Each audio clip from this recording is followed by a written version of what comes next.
Hello guys and welcome back to Yellow Submarine, your dedicated Beatles channel. The Beatles, they're the most popular and influential band in history, but how do other artists talk about them? In this video, I'm going to go through some interviews with other famous musicians and see what they have to say about the Beatles. Before we get started, make sure to like the video, subscribe to the channel and turn on post notifications so you never miss an update from us. Without any further delay, let's get right into the video. Dave Grohl of Nirvana and the Foo Fighters. Everyone knows Dave Grohl was the founder of Foo Fighters, but before that he was the drummer of Nirvana, the rock band that was led by singer and guitarist Kurt Cobain. With Kurt Cobain, Dave Grohl played throughout most of the 1990s. When asked about the Beatles, Dave Grohl told Access Hollywood that the Beatles inspired him at an early age and nudged him into the music line. He was quoted saying, "When I was young, that's how I learned how to play music. I had a guitar and a Beatles songbook. I would listen to the records and play along. Of course it didn't sound like them, but it got me to understand song structure and melody and harmony and arrangement. So I didn't have a teacher, I had just the Beatles record." He went further to say even Kurt Cobain was inspired by them, saying that when they were in Nirvana, the Beatles were a huge influence. Kurt was such a big lover of the Beatles and he considered their music easy on the ears even though it was hard to play. Joe Walsh of the Eagles. Moving from one iconic band to another, Joe Walsh was the guitarist of the Eagles. Joe started playing guitar in high school, but he never really took music seriously until the Beatles started taking over the music world. Walsh talked to Rolling Stones about the Beatles and in his words he said, "I took one look at the Ed Sullivan Show and it was at that point I decided to leave school. I memorized every Beatles song and went to Shea Stadium and screamed right along with all those girls. My parents still have a picture of me all slicked up with a collarless Beatles jacket and Beatles boots playing at the prom." Walsh also explained to Ringo Starr, who was a member of the Beatles, that he has been practicing the Beatles songs and Ringo believed Walsh was amazing.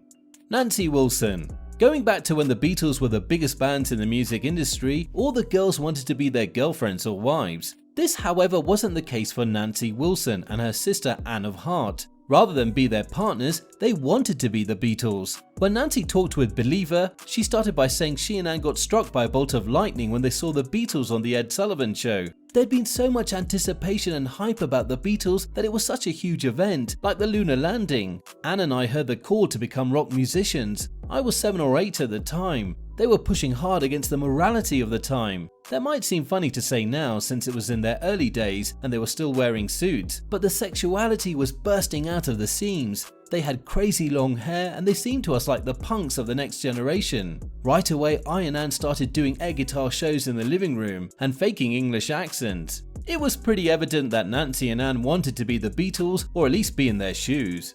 Brian Wilson of the Beach Boys. By now it's very clear that the Beatles inspired most of the bands of the 60s, and one of these bands was the Beach Boys. One particular member of the band that was heavily influenced was Brian Wilson. In 1966, Brian the Beach Boys recorded Pet Sounds. According to Brian, his inspiration for the song came from when he first heard the Beatles' Rubber Soul. In an interview with the Times of London, Brian said, "As soon as I started hearing it, I loved it. I still remember hearing Michelle for the first time, and Girl, what an incredible song. Everything about the way John Lennon sang and the lyrics he was writing sounded amazing. I also loved Norwegian Wood and the sound was unbelievable. It inspired the instrumentation I ended up using for Pet Sounds." Michelle Phillips. Before the vocalists of the Mamas and the Papas started enjoying success, they had performed in different music groups with very little success. According to Michelle Phillips, they were trying at the time to get out of folk music and hopping on the train of music that was coming out of Britain at that point. Talking to the Retro Sellers, Michelle said, "The first night we ever took acid, we heard our first Beatles album. It was such an eye-opener. We wanted to do commercial music, but we just didn't exactly know what it was. And it wasn't folk anymore." He continued, "We knew we had to get out of folk music as it was slowly dying out, but when we listened to the Beatles album, it wasn't the first album. It was the second album, our jaws just dropped, and I remember Denny saying, 'Now we want to be doing more stuff like this.'" Billy Joel. Seeing the Beatles on the Ed Sullivan Show inspired Billy Joel to become a musician during the era when teen idols were being made. In his own words, "The single biggest moment that I can remember being galvanized into wanting to be a musician for life was seeing the Beatles on the Ed Sullivan Show."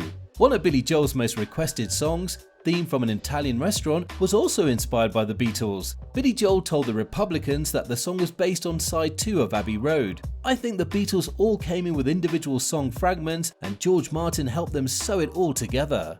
Maurice and Robin Gibb. Formed in 1958 by Maurice, Barry and Robin Gibb, the Bee Gees have gone on to sell more than 200 million records over 4 decades. When talking to CNN, the brothers who formed the group said that the music industry then was very different before the Beatles showed other singers that they could write their songs. In those days, I used to think like Sinatra and Elvis and all of them used to write their songs and do their own thing. You never knew what label the pop people were on, you never knew who produced them, you never knew the names of the people in the band. Because they were great songwriters, they influenced us and broke a lot of rules, and they created an artistic credibility in pop music which was never there before. Robin added, the Beatles broke all the walls down and started selling a lot of albums, which pop artists didn't do before them. The Beatles changed everything when they came, and this was when pop music started.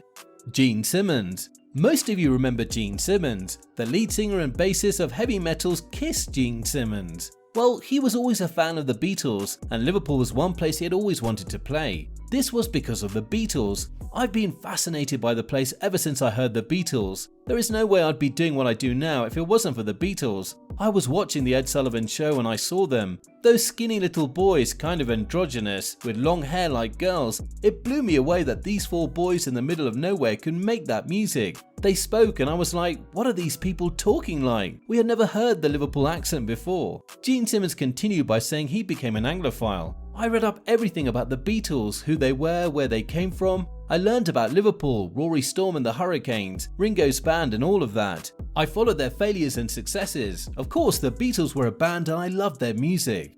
Joni Mitchell. Very early in her career, Joni Mitchell was best known as the writer of Chelsea Morning, The Circle Game and Both Sides. For her, she would rather write songs for people rather than being the face of the show. On one occasion, she played a song for John Lennon at a recording studio. Lennon immediately asked after listening to the song, "You want a hit, don't you? Why do you always let other people have your hits for you?" Joni Mitchell stated that she was inspired by the Beatles' 1965 hit album Rubber Soul. That same year, Joni Mitchell moved to the US and her music quickly evolved to rock and roll and jazz. Rubber Soul was the Beatle album I played over and over again. I think they were discovering Dylan and the songs often had an acoustic feel. I used to sing Norwegian Wood in my coffeehouse days in Detroit before I started writing for myself. Roger Mcguinn. A major member of the band The Byrds, Roger Mcguinn drew inspiration from the Beatles. In 1965, when the band topped most of the music charts, they were described as the American Beatles. Early on in the band's rise to fame, Roger Mcguinn stated that they took notes on what the Beatles were playing and they even got instruments like them. In his words, "I got jazzed by the Beatles. I loved what they were doing. I imagined that they were more folk oriented than they were. I thought they were probably more a folk band that could play bluegrass banjo and mandolin, but they chose to do pop music because it was more commercial." The Byrds imitated the Beatles so much so that some fans call them out on it. With that, we've come to the end of the video. We hope you enjoyed it. Until next time, stay safe and goodbye.